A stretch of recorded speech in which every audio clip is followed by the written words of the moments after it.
welcome to the Sharp Way Show. Yes, it is 7 p.m. on the East Coast, and that means you should be looking at me. That's important. You should know that. That is the rule. I do make the rules. I make the rules and enforce them. I am a tyrant. You need to be watching me at 7 p.m. It does matter, so thank you so much for joining me.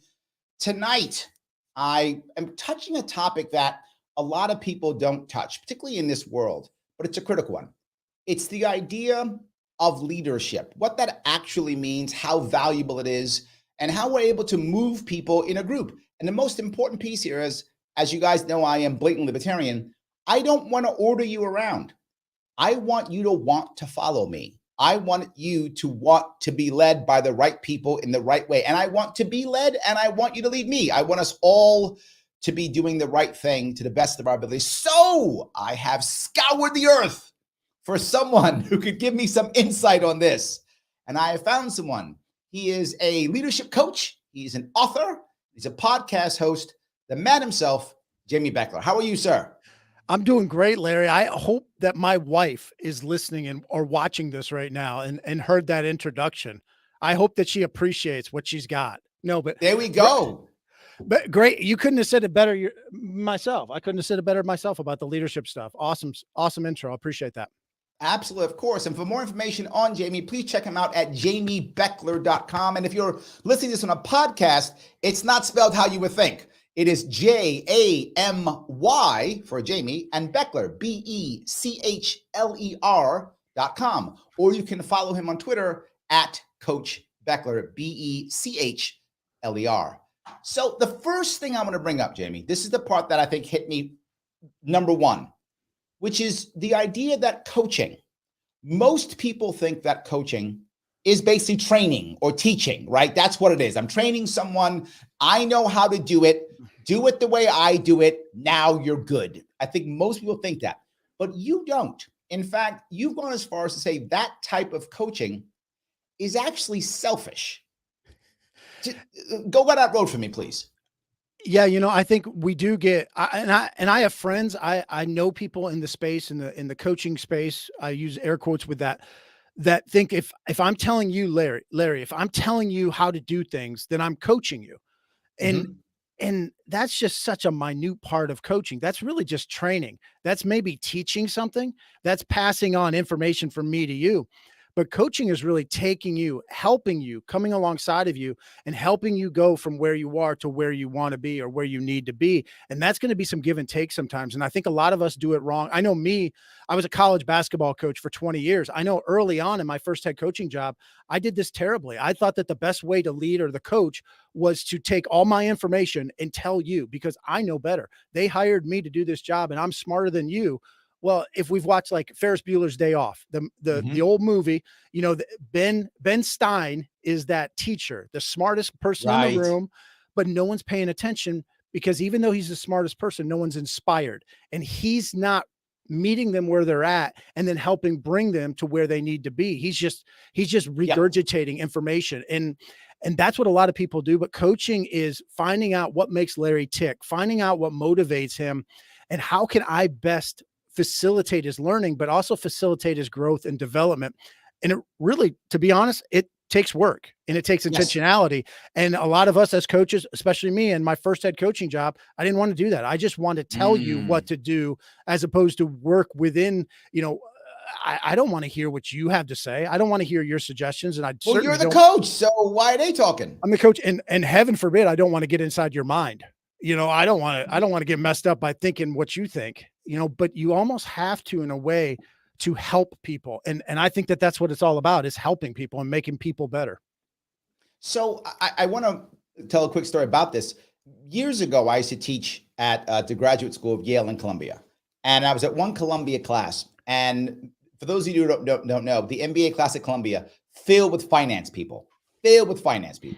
So one of the finance guys, many of the finance guys are super smart. It's just true. Many of them are very high IQ, right? For that kind of world, to be going to MBA finance world, a lot of high IQ people. But just because they have a high IQ doesn't mean they have a high EQ. They don't have emotional intelligence, but high IQ. So a guy's upset at me. He's like, Larry, you don't understand. I'm the smartest guy in the room. I don't want to be listening to these people. He's talking that way, right? And I said, great, two things. One, think about this. Don't you want to be the kind of leader that the smart people want to follow you? And two, what a horrible world it would be. Everyone on my team is smarter than me. Oh, woe is me. What a terrible world I live in when my entire team is brilliant. Isn't that what I want? And this is kind of what you're saying. You're saying that I don't have to be the best. I don't have to be the smartest. If I am, awesome, but not required. What's required is I can get the best and the smartest to do their best for me. Did I get that right? Yeah, we all need other people. We're not perfect. We're not in heaven. We're not perfect. We have gaps, we have faults, we have things that we need to Mm-hmm. improve on, and other people can fill those gaps. Other people can complement the areas Yes. that we can't do as well. Or even if we do those areas well, we just have so much time and energy. We can't do everything. And that's the same with a coach, or more specifically, a leader.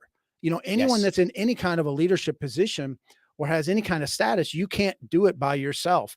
And we struggle with that as people a lot of times as leaders, because Yep. we want, and even as parents, we want, just do what I tell you to do. We want Yes. compliant followers. I'm the Yes. head honcho. I'm the chief here. Just be the Indian. Just be the person that does what I tell you to do. And that's so outdated. That doesn't work. And I'm not sure it ever really worked great, but Mm-hmm. we can't just be trying to get compliant followers, because that's not going to build a great team, a great Yep. family, a great anything. We need to be looking to develop other leaders. We need to develop the potential that other people have, so that they take ownership in whatever it is that we have, whether it's a country, whether it's an organization, or whether it's a family system. It reminds me, have you ever heard of the diplomat Wayne, not diplomat, he was diplomat and author Wayne Gertmanian. He was popular in like the 80s or 90s. No. He wrote a book called Everything's Negotiable, and he tells a very important story. He says, the most important thing to remember is, if everyone is doing exactly what you tell them to do, now you're in trouble, because then no one's thinking, and you can't be everywhere. And you want people who can think on their own and be talented and all those things, right? And why that connected to me so much is, I remember as a Marine, I was in the Marine Corps for 7 years. We were always taught, go do, right? Go do. There was a saying we used all the time, which was good initiative, poor judgment. So we never wanted to stifle the initiative. We wanted to get you to have better judgment. So stop screwing up, but don't stop doing stuff. Right. So that idea it really stuck with me. And I feel like that's kind of what you're saying. You want to motivate people to go do. They don't have to do exactly as you're saying. Yeah, absolutely. And I want them to not just do it because I said so, or even a lot of times as coaches, and this isn't a bad phrase, but we will say we want buy-in. I want Larry to Yes. buy into what I'm saying. I don't think that that's a wrong phrase. I don't think it's a bad sentiment, but I do think sometimes we talk too much about buy-in, which is really Mm. more just, I'm trying to convince Larry of something. I'm trying to Yes. persuade Larry. Well, we should be trying to get Larry to take ownership, that he feels like, man, this is our decision. This is our family. This is our team, whatever it is, as opposed to just, oh, this is Coach Bechler's team, or this is Jamie's team, Right. or Jamie's decision. Yeah, I buy Right. into it. Yeah, I agree with him, but it's still his decision.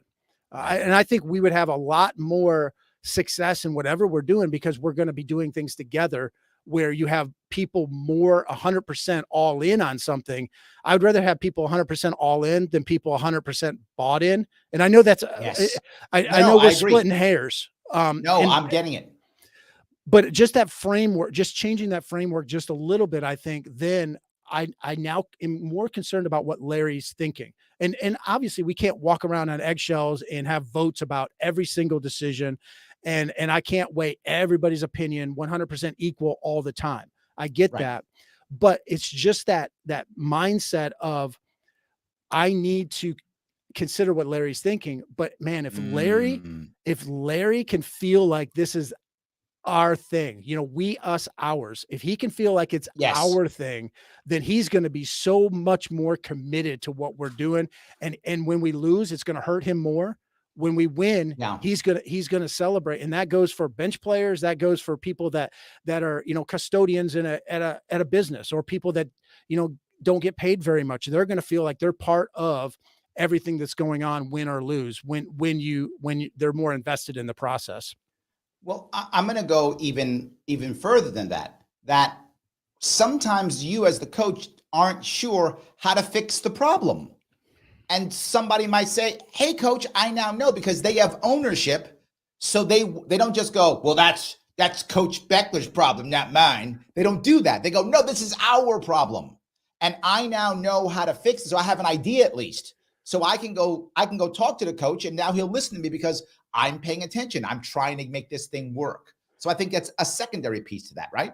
Yeah. Well, how many times have people been standing around the proverbial water cooler or in the break room, or they go out to lunch and they're essentially saying, well, Larry's the boss, he'll fix it. And they have that Yep. opinion because Larry's never brought them in on stuff. Never. They don't feel like what happens with that business is them. Yep. It's a reflection of Larry. Larry's did a stupid decision. That email was terrible, or that hiring was terrible. Larry did a terrible job. So that's on him. It's on him. Yeah. Yes, agreed. So let me then go to the next piece then, which is, a coach isn't always a great coach isn't always a great player. A great player isn't always a great coach, right? Sometimes the skill sets are very different. They overlap sometimes, but generally speaking, when it comes to the championship level, it is rare to have a championship player also be a championship coach and a championship coach also be a championship player. That's very rare. So with that in mind, shouldn't we be thinking differently about our leaders? Well, I would say we should be thinking about our leaders differently in general. Okay. We put way too much stock in status or a Mm, position, and we elevate people that haven't earned a chance to lead us. They haven't earned our respect, and they haven't earned the ability for us to give them some influence over our life. But what you're saying specifically, there's two types of great players, or two types of really talented players often. okay. And they can be both. They could be both, but the one is the one that everything comes natural to them. They step Mm, on the field of competition and everything is natural. They're like at a higher level than everybody else. The other one is the one that has a work ethic that's beyond everybody else. Now they have to have talent. oh, gotcha. They Okay. have to have talent. There's no great players that just are not talented, but they work hard. Those aren't great players. But there are some people out there. There's people in the Hall of Fames that were very talented, maybe didn't have a great work ethic.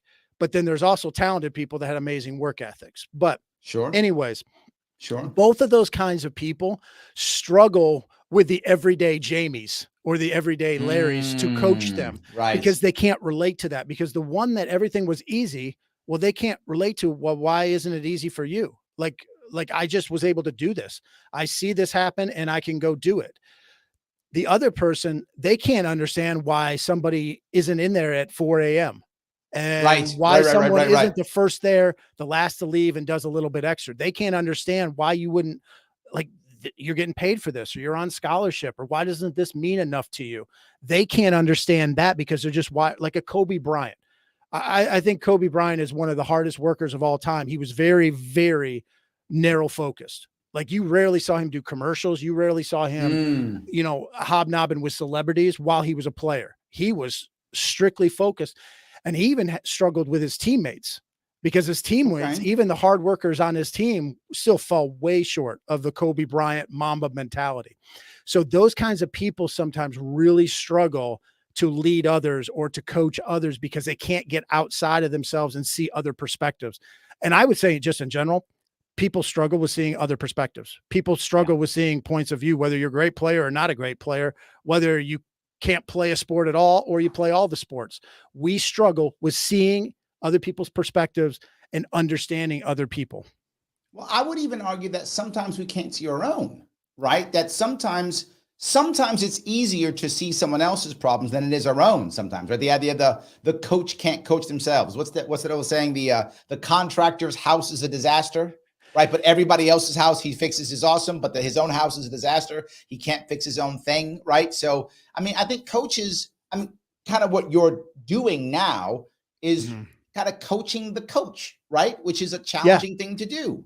Yeah, we're trying to lead leaders, coach coaches, so that then they can have a better impact, a more positive impact on the mainly the student athletes. I do some work with professional, but mainly it's with young people, so teenagers or college age students, student athletes, and that's our whole goal. Is Mhm. I want Larry to be a better coach, not so he gets a raise, not so he goes in a Hall of Fame, but so that he can impact the student athletes that he's Got it. privileged to deal with. Because, and in a minute we can sit in a circle and sing "Kumbaya," but my thing is It's nice. these kids, these students that you're dealing with now are going to be in the community 10 or 15 years later. So your community is Yes. better or worse based upon what you're doing now with these young people. And so I want Larry to be a better coach, a better leader, and not make it about himself so that these student athletes can be better, so that your community can be better down the road. So, with that in mind, there's obviously reasons why you've decided to go down this route, reasons why you've spent so much time with student athletes. You could, if you wanted to, have made a shift and trying to go heavily more professional. You could have made try to gone that route. That was an option for you. You chose not to. Is it? Is there something in your own life? I mean, I'll bring this up because I know you were a counselor for a Billy Graham crusade. Was that something that affected you that made you decide I want to help the youth, or no, was that just completely a separate thing? Well, for anyone that's really familiar with Billy Graham and you know what he did as an evangelist, you know, he's trying to preach the good news. He's trying to let Mhm. people know about Jesus Christ and with the hope of people accepting Jesus as their savior. So his goal, you know, to make it a more general is he's trying to help people. He feels like he Mhm. has a the good news and he wants to share that and help people. Right. Certainly me being a part of that, I agreed with that, and I Sure. also wanted to help people. I that's one of the reasons I wanted to get into coaching. Now, when I was a counselor at a Billy Graham crusade in Cleveland, Ohio, I was actually a college student at the time. So I Oh, had okay. I not didn't know gotten that. into coaching yet. Yeah, I was Okay. actually a college student and I actually was in a leg brace. I was on crutches because I had blown out my knee shortly Wow. before that. But I was, you know, I was there every night at Old Cleveland Stadium, and you know, I would go down, and when it was all said and done, when the sermon type thing, when the concert, all that stuff was over, I would go down and essentially help people share the gospel, share the Bible with people that felt like they needed that in their life. And so So you were already in the help mode before you got into coaching. Like that was already in your head. yeah, to a degree. Obviously I was a young person. You know, I'm 19, 20, 21, so I don't know what I don't know. But Mhm. I was president of Fellowship of Christian Athletes at my school, which was a very, very liberal school. So they were Mhm. it wasn't something that, you know, oh, well, you were at some Bible college, you know, it was easy. We were a small group of people trying to make a difference on our campus. But I knew I also wanted to be a coach and I wanted to give back Mm. to people like me, like my coaches had given into me and poured into me. I wanted to do that. I My faith was very important to me, but Mhm. I didn't want to go to Africa and translate Bibles. I didn't want to go Right. dig for water. I wanted to be a coach and help people as like a missionary on the basketball court. I know that sounds weird, but you know, No, no, I get it. I wanted to be not necessarily convert people, but I wanted to help people without going to Africa, without doing Right. that kind of stuff. I wanted to stay in the US and be involved in sports. But the Billy Graham crusade was awesome. And also what a lot of people don't understand is when Billy Graham would leave a town, they would take out this big full page ad like in the newspaper back when newspapers mattered. And they would have all their finances. They would have all this stuff because he wanted to be so above board and so um, uh, integrity meant so much to him. He didn't want to be one of these shisty preachers or these stereotypical people that you were wondering about. He wanted everything above board, you know, Yeah. and I know uh, he was somebody that would never meet with a female, you know, that wasn't his wife. He wouldn't meet with a female, Yep. just those two together. And I know a few years ago, Vice President Mike Pence got I criticized remember I said the same thing. That's right. for having Yes. the same opinion, which is really like I get it. You could be anti-Christian or you can be anti-Republican, anti-Democrat, or anti whoever says something, but you know, having somebody that feels like for them that's a show of integrity. Hey, I want to be faithful. This is fidelity to me. I thought that was a cool thing.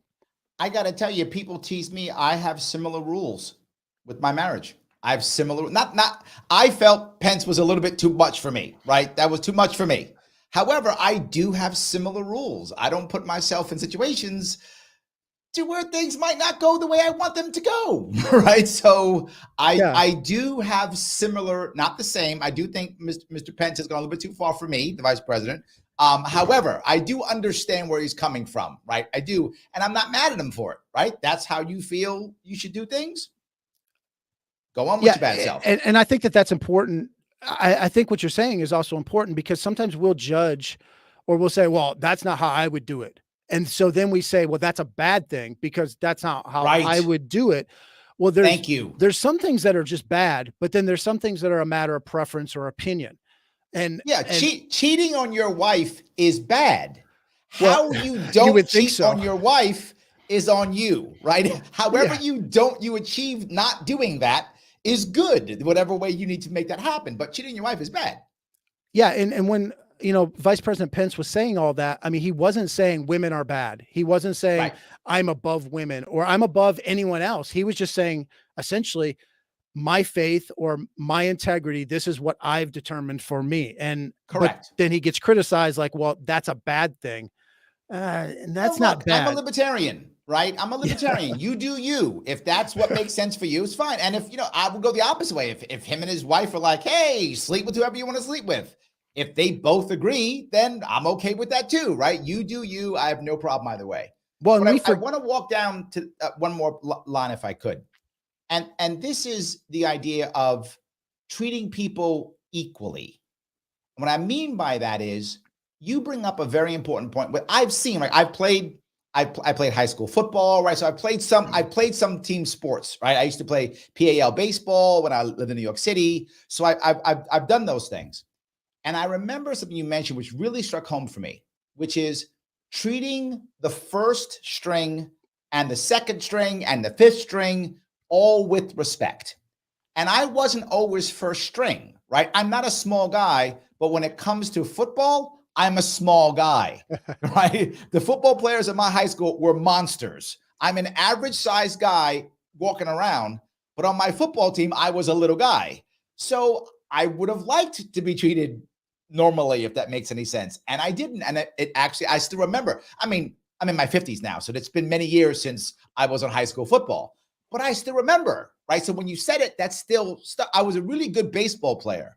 So as a baseball player, I was first string and I was treated like I was awesome. But when I played football, I wasn't. And I remember the difference. Yeah. Kind of my definition of success is being the best you're capable of being, achieving your potential, whatever that is.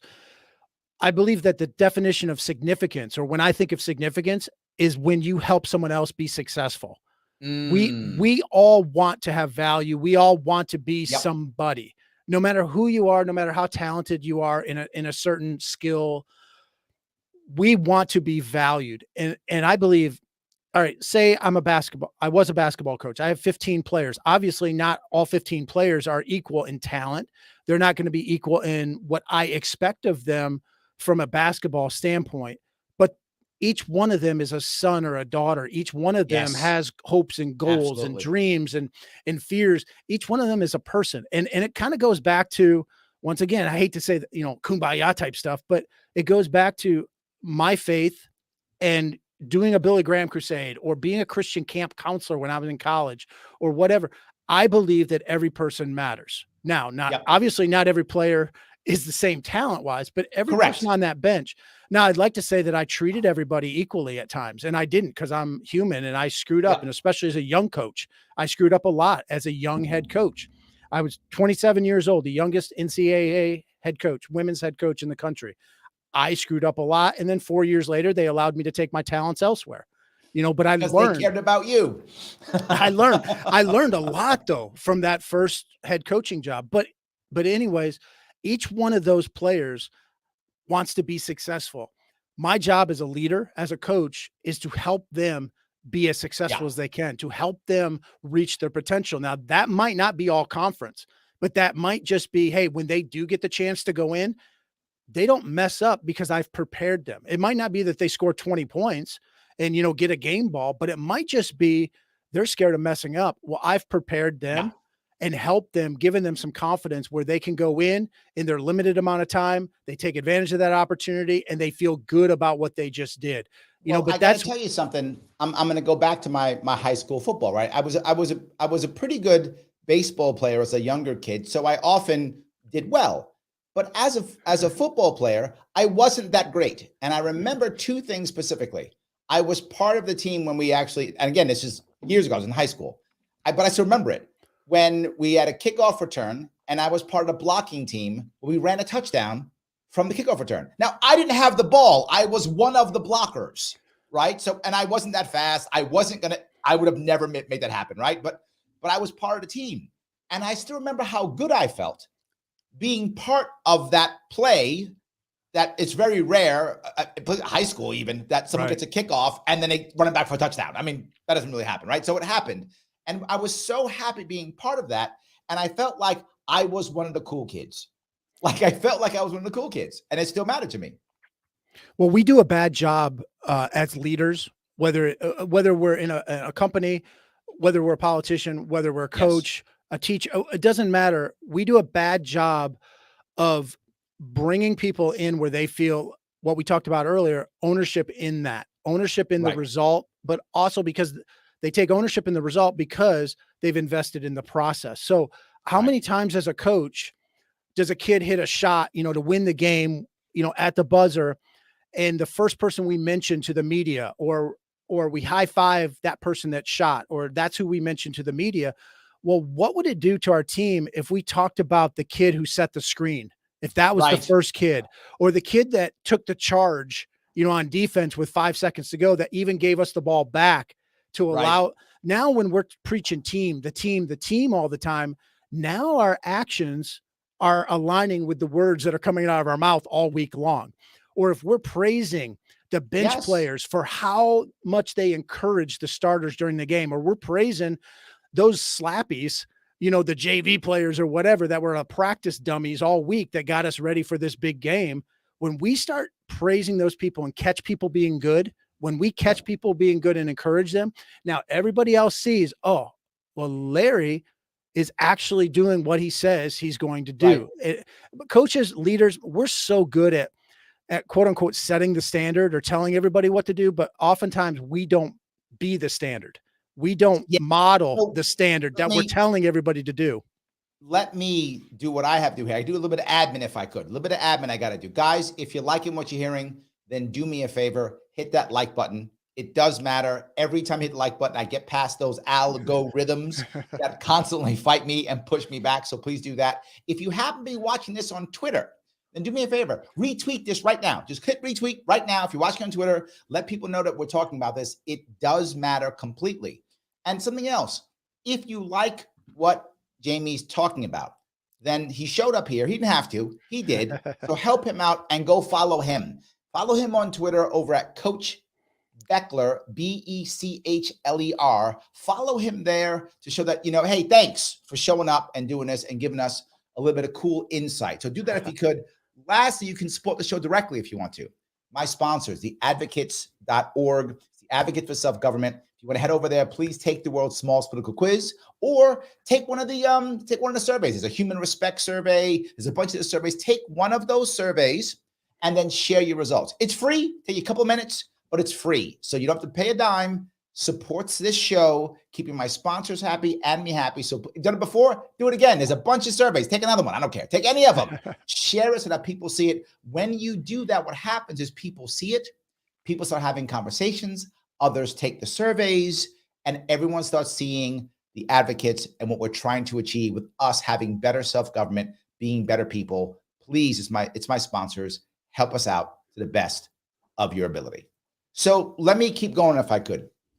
Because what I thought about when you just said that is, I still remember, again, I feel like I'm reliving my high school here. I still remember when we were making the blocks, my coach, who was a defensive coach, he literally yelled, "Damn good block." He yelled that at me when I made the block. And I was like, he said something nice about me. And I'm like second string guy, right? And he like said that. I was like, wow. So again, I remember it's 20 some odd, 30 years ago, maybe. And I'm still thinking about it. So yes, I guess I'm just reiterating what you said. But I want to then go one more spot here, and that is the idea of the one word story, which we often do. And it can be good and it can be bad. We title the person the one word. It could be negative, like, oh, you know what? She's selfish, or he's lazy, or the reverse. She's a star, or he's the champ, or whatever. And now, because we give them the one word story, everyone else hears that and treats them differently. And we do also, right? I can't give the ball to him because he's a jerk, or I got to give the ball to her because she's the star, or whatever the case may be. I mean, how do we, as leaders, as coaches, how do we deal with that issue, which is natural for us? Yeah, well, the very first thing is we have to get out of our own way with that. We have to change our mindset about that. And going back to my first head coaching job, that's all I would ever say. She's not committed, she's lazy, she's not mentally tough, or whatever, fill in the blank. Well, when you're doing that, you're not seeing the potential in somebody. You're only seeing that negative. Then it's going to be really tough for you to maximize their strengths.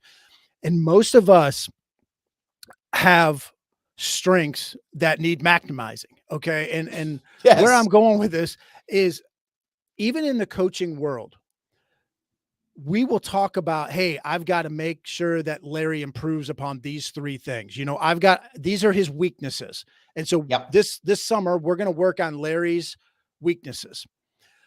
Well, I'm not against working on the weaknesses, but sometimes our quote unquote strengths aren't fully developed. Sometimes we can do more with our strengths, or sometimes I can utilize your strengths in better ways for the team or the family structure or the community or whatever.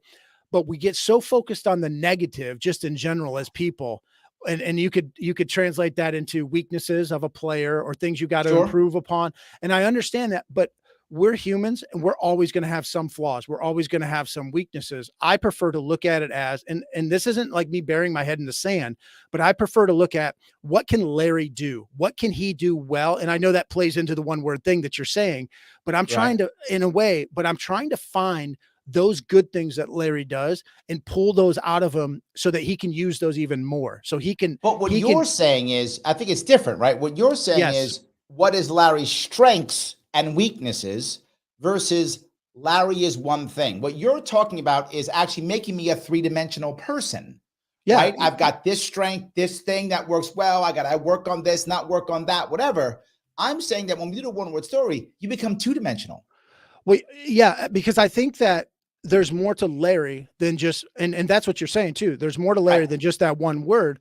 But Bingo. oftentimes we tend to use the one word from a negative standpoint. That's how Yeah, it's most of true. us are. Yeah, But you good point. you even said, though, the flip side, sometimes you use it from a good standpoint. But let's take Steph Curry, amazing NBA player, Steph Curry. Mhm. Most of the time when people think of Steph Curry, they say amazing shooter.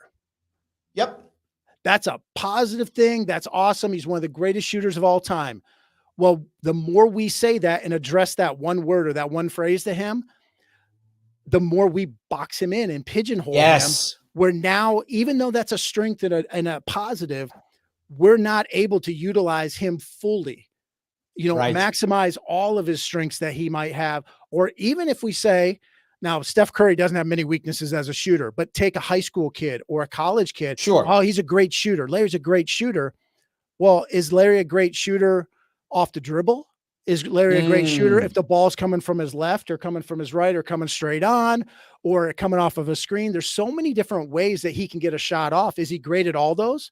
Well, no. Well, okay, let's take his strength and let's make what he does good even better. So let's right. max. So when we say Larry's a great shooter, then we tend to say, well, then he's perfect at that. We tend to Right. overvalue that.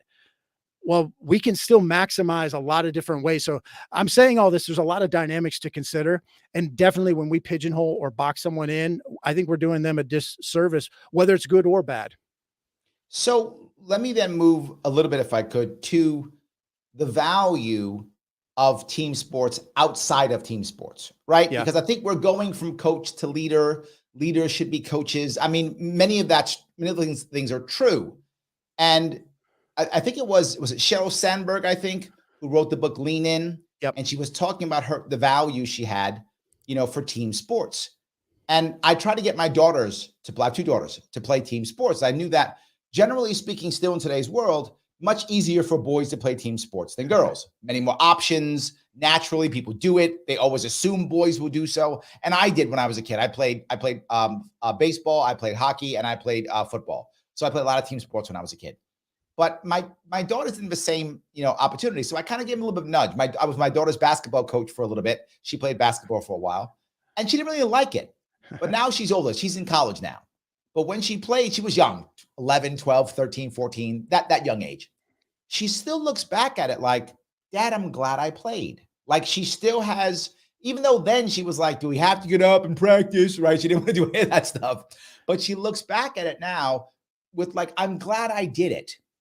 I feel like team sports is underrated in the value it has outside of sports. Am I wrong with this? No, I think you're spot on. Now the hope is that you have a coach that's promoting the positive values of team sport and that's Mm, living up to it. So not just promoting those values, but are living out those values and got it. modeling those values rather than what I said earlier, just setting the standard or setting the rules and guidelines, but they're Right. actually, their actions are aligning with their words. But yeah, the team sport aspect, obviously I'm biased. I was involved in team sports my whole life. But Sure. even, I work with tennis players, tennis teams and golf teams, which are individual, quote unquote, individual type sports, but they're still needing to root for one another. They're still needing to support one another. They're competing with one another from a positive competition to make each other better. Almost a rising tide lifts all ships. So any Right. of those sports, I think can really help people to develop a framework where they understand, hey, we need each other. I can't do it by myself. Now, Yes. there's plenty of bad CEOs, there's plenty of bad politicians, there's plenty of bad leaders out there that played team sports all their life. So team sports isn't True. necessarily It's not a magic. no, it's not. Right. But you have the opportunity to learn things quicker than somebody that maybe isn't in team sports. It can become more natural for you to Right. work within a system or work within, hey, I know that I can't do it myself. I need Larry to help me out, or Larry's going to provide some expertise or areas or fill in the gaps where I just can't. I'm not as strong at. I completely agree, and I think this goes down to my political issue here, which is the lockdowns. The lockdowns from COVID. I mean, it crushed so many people who were doing team sports. I mean, sports in general, but I'm bringing up team sports specifically. Now you can't go practice, or now your playoff is canceled, and if you're a professional athlete making, 6, 7 figures, 8 figures a year, you'll be fine, right? You can miss a year, or you'll be fine. But you're 15, 16, 17, 18. These are critical years for you. And you lose one year that in theory could be your entire career, or whatever, your ability to become a champion. Even if you don't go professional, being a champion does stay with you. I mean, again, you're making me relive my high school. We went 8-0, right? I still remember that. Like that mattered to me. We were awesome, right? We were a good team. I still remember that. And I think that people, when they have a chance to become a champion or at least play championship, deal with that pressure, right? The pressure of having to win on any given day, right? Having to do that. I feel like losing that really could have hurt. Am I off on this one? No, uh, you know, the I obviously dealt with a lot of or worked with a lot of coaches, a lot of teams, and they were struggling during Yeah. this time for in a lot of different ways. But the biggest the biggest problem I had with the whole thing was the lack of discussion, the lack of dialogue, the lack of conversation Yes. about team Yes. sports, about athletics in high school and college. And we were doing a lot of paint by numbers. We were painting with a broad brush and treating everything equally. in terms of, well, we've got to protect these kids from this virus. Okay. Yeah. And I'm not a scientist, so I don't know all the ins and outs of everything. But the problem is nobody knew it because we weren't allowed to talk about it. We weren't allowed to bring up issues. So we were Yes. treating a nursing home the same as we were treating a 16-year-old football team. You know, we were Yes. putting essentially the same rules and guidelines on them without having a conversation. So that was the number one thing, was just overall conversation. Number two thing, and you may not see this if you're at a private school or an uppity type school or whatever, but how many schools, how many athletes out there across this country, and obviously there's never going to be data on this, so you can't prove it. It's just speculation, but how many kids, the only thing keeping them out of jail or keeping them in school is that they're in sports. And 100%. I and the cannot only tell you yes, yes, and yes. and the I only thing came out of the South Bronx. yeah, I understand this completely. some Yes. kids, the only reason they go to so and so's math class in high school and sit there and get a 2.0 is so they can play football. That's the Absolutely. only reason. And when you take that away, and like I said, you there's no science, like there's no numbers. You can't say, well, this many kids turned to drugs and crime because they didn't have football or basketball. There's not numbers like that. But I know, and you know, Larry, the 100%. reality of the situation is there's a lot of kids like that. And 100%. so we say, well, we're going to protect people by shutting down sports. Well, are you protecting when those gang members or those kids, turn to crime, or are you protecting those kids who end up, I forget the number. There was a number about how many kids never went back to school, you Yes. know, 4 million. a 4 crazy million. number. Well, how many of them are athletes? So they never graduated because they didn't have the coach there. The coach wasn't allowed to work with them and be hands-on of getting them to I class. can't tell you how many young men use their coaches as father figures. So many, particularly in tough neighborhoods where a lot of the fathers are in jail, right? Particularly in those neighborhoods, the coach becomes almost like a surrogate father figure for a lot of these young men. And all of a sudden you take that away from them.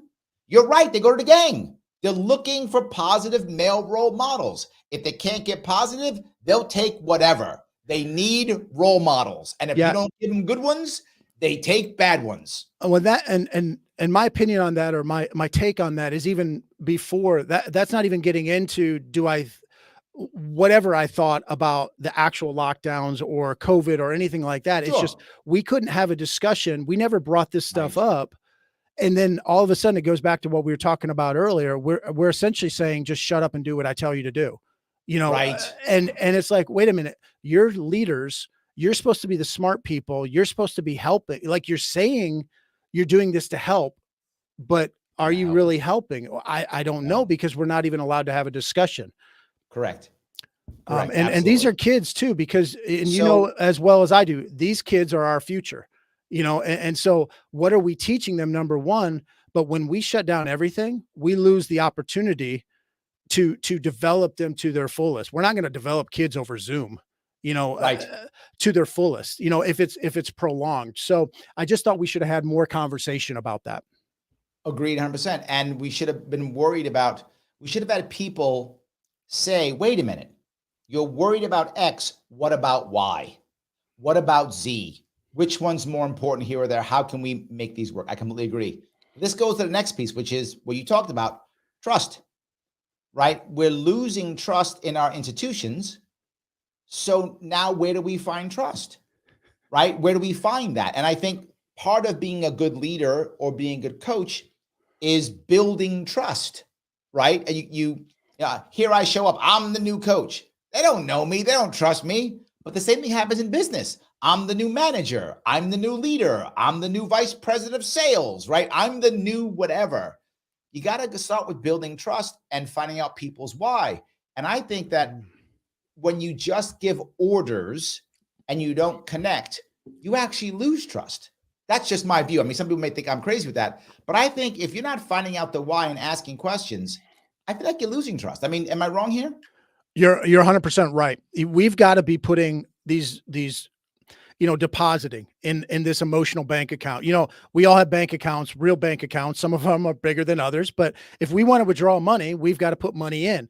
If we Right. want to get some trust out of somebody, well, we've got to be putting in some emotional credits or emotional deposits. It But can't hold just on, be Jamie, hold on one second. You watch the TV shows and the movies, and the coach comes in and says, "There's a new sheriff in town, and now we're doing things my way, and you shut up and you do this." And then we won the championship, right? Like that's the TV show that when we're watching the 8 o'clock movie, right? That's what they show us.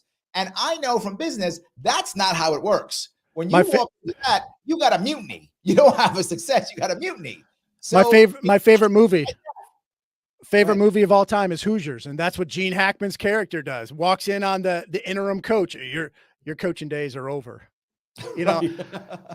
and they win the championship. Of Hollywood. course. But I spent, I don't know how much time I spent my first head coaching job telling the players, you got to trust me. Trust me. They wouldn't have hired me they hired me for a reason. I know my stuff. This is what Pat Summit's doing. This is what Coach K is doing. Trust me, this stuff works. Well, I was begging and asking them for trust without earning it. I went in there, you Mm. know, essentially, I didn't do this, but essentially you're slapping down your news articles, your scrapbook, your resume.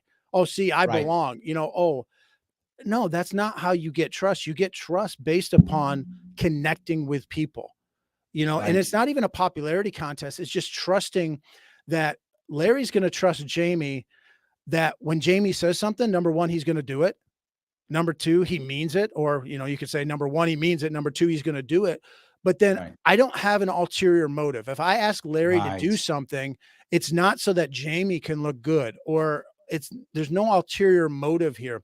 But we have so many, I mean, shoot, you go back, uh, a great movie, White Christmas. All right. Everybody loves White Christmas. Well, even in that movie, they're talking about everybody has an angle. Everybody has an angle. Mm. They're Right. sitting around meeting the sisters or the girls for the first time. Well, what's their angle? Everyone's got an angle. Right. So even back then, that's what people think. And now more than ever, probably, well, what's his angle? What's his reason for doing this? And quite frankly, there's good reason people have those. Sure. They're skeptical because we are constantly leaders using our power for our good, as opposed to using our power to help others, to make others better, to make the situation better. We're using our power to make us better. So let me grab a couple comments if I could. Some people are commenting here, just so I can grab a couple of them. John says, in sports, a right-handed coach can't make a lefty bat the same as a righty. He needs to work with individuals, differences, just as in the business world. And this is earlier what you were talking about, right? You don't have to be the best at the thing to pull the best out of somebody, right? Yeah, I made a living at the small college level with scholarships, small college basketball, but we were successful because I took kids that other people said, well, they can't dribble with their left hand, or they can't do X, Y, or Z. And I'm like, yeah, but they can do this really well, or they can do this really well. And you know what? It's my job as the coach to put them in positions to succeed, to maximize their strength, to minimize their weakness. If they can't dribble with their left hand, well, then why am I going to have them catching the ball and having to dribble with their left hand, if at Right. all possible? So I think good leaders find ways to help their people to succeed. And yeah, you can't totally change a person necessarily, but you can make people better. Right. And I think we don't do that enough as leaders. We don't look for ways. How can I help Larry to be the best that he possibly can? Well, I bring this up often in when I'm dealing with businesses, right? People will say, I have a bunch of bad employees. And I'll say, you might, but the odds are you don't. The odds are, I mean, there are some bad employees. They exist. However, they're far fewer than people believe. The reality of it is most of the time, they're either in the wrong job or they're being led poorly. One of those two things is usually the truth. Again, there are some bad employees. They do exist, but they're far fewer. And if good leaders have to be able to lead well and, or to your point, put people in the right jobs. Most of the time, people who are bad employees are really just in the wrong job. Well, we love to point fingers as leaders. We love Oh, to yes. play one of our favorite games, no matter what sport we coach, our favorite game is the blame game. Whose Yes. fault it is. I I'm not as concerned about whose fault it is. Obviously, there needs to be correction when something doesn't work, and you need to figure out why it didn't work. How can we correct it? But that's slightly different than just playing the blame game and saying, well, it's Larry's fault. If Larry makes a turnover at the end of a basketball game, yeah, it wasn't my fault as the leader that he dribbled it off his foot. But did I do everything possible to put him in a position to succeed? Maybe he shouldn't even Mm, been on the basketball floor at that time. Maybe he shouldn't have caught the ball where he did. Maybe my play should have had him catching the ball somewhere else. Maybe someone else should have caught the ball. Maybe I should have prepared him in practice for what he was going to mm. face. So it might not be my fault as a leader, but it's 100% always my responsibility. It's my Yes. responsibility to prepare Larry to be his best. But then, even if I didn't quite do that, now moving forward, how can I prepare him to be his best later on? And we see this all the time. And I know your world is politics and business. You see this all the time. Something Yep. happens, and our first instinct as a leader is whose fault it is. Well, you Right. never hear leaders take responsibility for anything. It's like you're in charge of whatever it is. You're in charge of the Yep. town, you're in charge of the company, you're in Yep. charge of the country. Who else does it? The buck stops here. I remember when was running for office a couple of times, my team would make a mistake on social media, do something they shouldn't have done, say something they shouldn't have said, post something they shouldn't post, whatever the case may be. And what I would openly say to everybody, because the first thing to say is, you got to fire them. They're terrible, blah, blah, blah. And the first thing I'm going to say is, no, it's my responsibility. You want to get mad at somebody, get mad at me, and I'm not firing them. They learned their lesson. Why would I punish someone like that? There's a thing I talk about in business. There's a story like, there's a guy who makes a $40,000 mistake, and the boss says, I got to fire him. And I said, why? He made a $40,000 mistake. So you just spent $40,000 to train him, and you're gonna give him to somebody else. Yeah. That makes no sense at all. You just spent $40,000 to train this guy, and now you're gonna give him to somebody else. It doesn't make any sense. And I think it goes back to the point of responsibility. Now, is that the one guy who's the bad employee? Maybe it is, right? And hopefully, as a leader, if you do find the one real bad employee, you get rid of them. But to our point earlier, we were talking about, most of them aren't bad employees. Most of them aren't. So Yeah. yes, I agree completely. Even if they have a bad attitude, we say, well, Mm, this person's a cancer. Well, let's examine that a little bit more. Why are they a cancer? Well, right. in my world, of sports, a lot of times it's, well, they're not getting playing time or they're a selfish Mm, player. Okay, well, have you communicated your expectations to them enough? Did you, like, right. for me, I was a college coach, so we recruited kids. Did you communicate expectations during the recruitment process? Have you Right. changed your mind? Have you been very inconsistent as a coach? Do they not know? Like, are you a tumbleweed in Texas? Whichever way the wind blows, that's which way your decisions go. You know, Right. are you contributing to them being a bad attitude? And then the second thing, and this is a little bit more deeper, but you know, if you get rid of that bad attitude, your second worst attitude now becomes your worst attitude. Right. Right. So Yes. maybe you have a culture that you've contributed to, just a bad culture in general. Right. Maybe it's not that one kid. Maybe you have a number of kids that are bad, but that one kid or that one employee is just the worst. But really, the problem is your culture that you've facilitated and developed. Absolutely. Patty says, you have to be a team player no matter where you work, even in maintenance, whether at the Mhm. hospital, school, hotel, office, restaurant. Most businesses would shut down if the maintenance team didn't work. And I think she's right. I mean, no matter what, you want to have, and something else I'll add. I think humans want to be part of a good team, right? Like, we desire to be part of something bigger than ourselves. Am I right here? Yeah, every school I coached at, and even when I was an athletic director, some of the people that I spent the most time with was the custodians or the maintenance workers, Mm, the people who made things happen, the people that you really can't live without.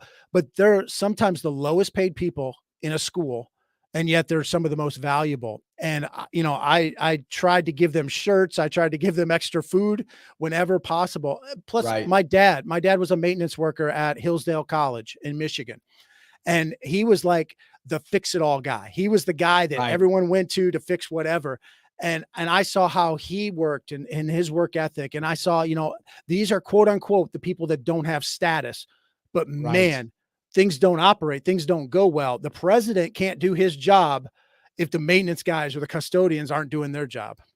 Absolutely. Let me do, if I could, a little bit of admin one more time. Guys, if you're liking what you're hearing, then please click that like button. Clicking the like button does matter. If you're watching this on Twitter, please retweet this. Right now, click that retweet button so people can see it. It does matter. It helps us get past the algorithms. You know that we got to keep pushing this stuff forward. So please do it if you can. Support my sponsors, theadvocates.org. If you haven't taken the world's smallest political quiz, what's wrong with you? I ask you every show. Do you have like a problem? You're the bad employee. See that, Jamie? They're the bad employees. Go and take the damn test. It's easy. It's a minute. You can share it. Take the human respect test. Take any of the surveys. Take one of them. It's free. It's like 2 minutes, maybe 3 minutes to take one of these surveys. Please do it and share your results. It does matter. It's free and it supports the show. Please help me out. The Advocate for Self-Government. As you share it, people start talking. Some of you watch it, you see, you pop it up on Twitter or Facebook. People start saying, what's that? What's going on? They take it. These are the conversations I want us to have. So please, let's make this happen if we can. And also, let's show some respect for Jamy. He showed up today to give us some cool stuff. Follow him. You can check out his website at jamybechler.com. If you're listening to this in the podcast, JamyBechler.com, or follow him on Twitter at Coach Bechler on Twitter. So I like what you're talking about. I want to go, if I could, to one more piece, and it's the idea of follow-up. The reason why follow-up, I think, is so critical. You focus on it. That's one of your big deals, is follow-up. I see follow-up as a way of building trust, right? Because I tell you, Jamie, I care about you, so important. Then I ignore you for 6 months. Well, how much do I care about you, right? But if I tell you that I care about you, and then every week I'm asking, what's going on? How do we fix this? Now that follow-up shows, oh, Larry's not full of it. Larry's serious. He actually does care. And I start building that trust. That's number one.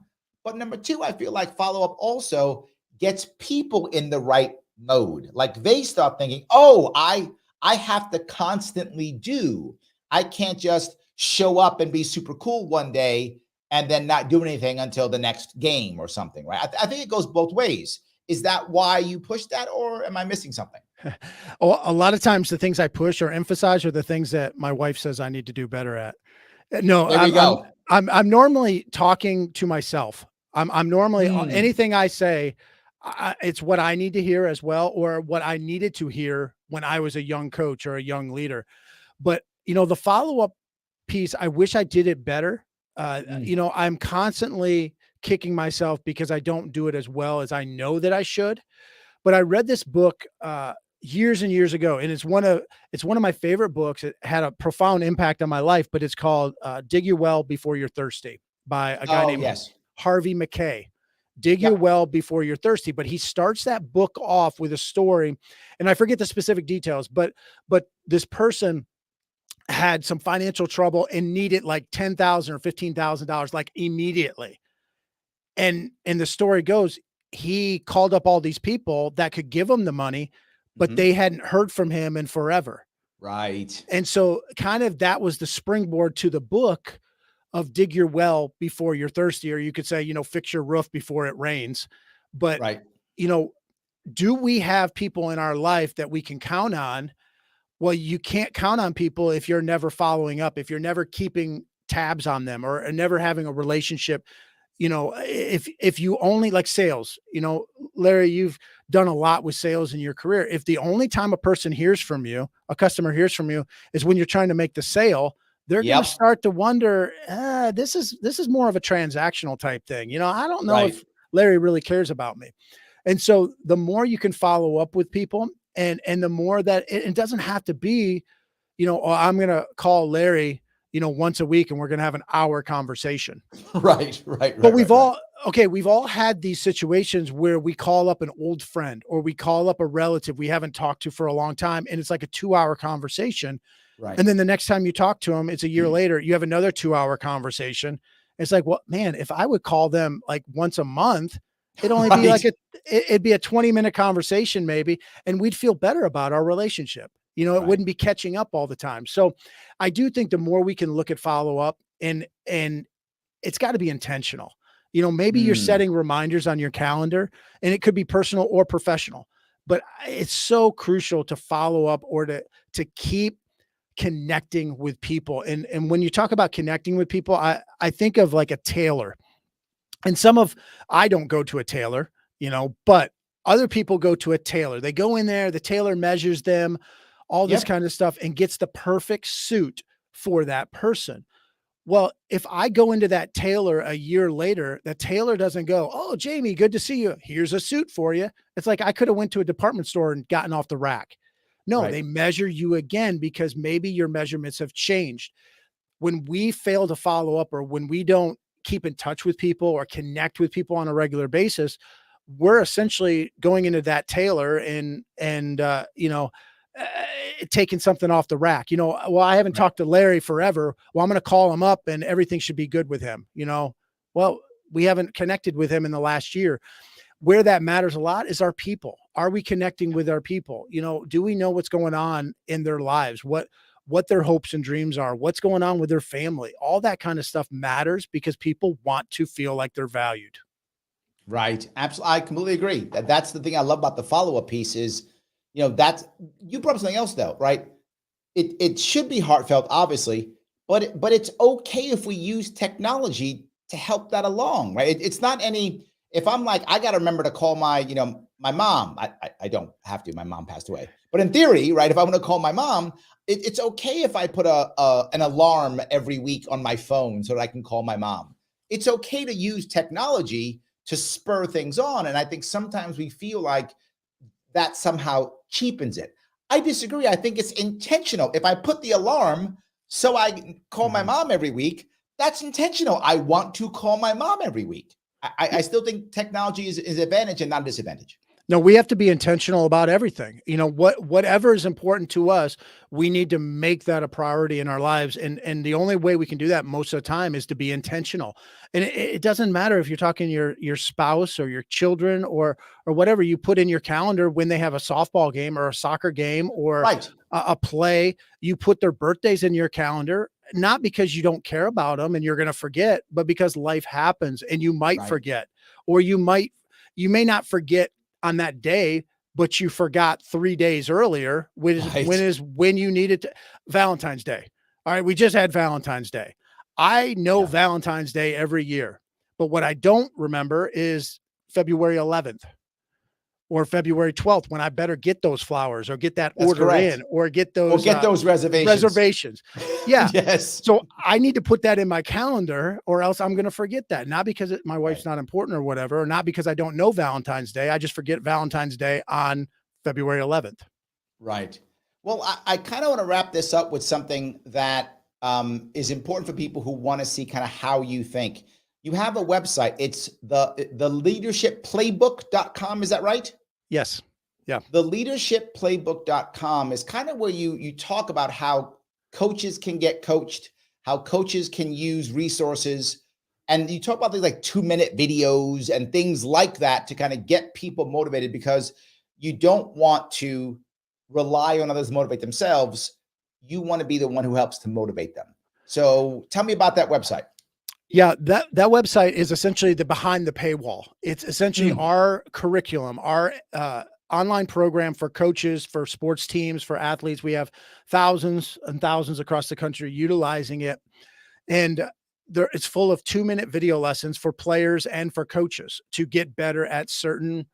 We have all across the board. So we have really up to date situations that just happened. We have stories about Harriet Tubman and how she was such a mm, great leader, even though she had zero status in the age that she lives, but everybody knows who she is, not right. because she was a star WNBA player or a movie star, but because of her influence. So we have different ways of helping student athletes understand leadership and teamwork.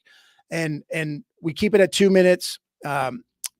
I don't have any science on that. I just think keeping it under 2 minutes was good. Plus, it I like it. originally stemmed from on our podcast. We have a 2-minute drill.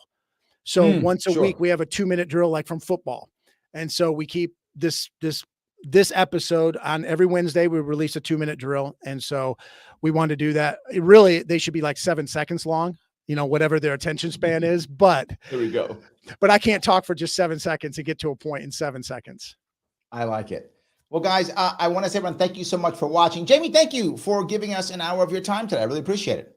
Well, I appreciate it. Thanks for having me, and appreciate the good work that you keep doing. Keep it up. We are trying our best to make the world a better place. Guys, thank you so much. I will see you all very soon.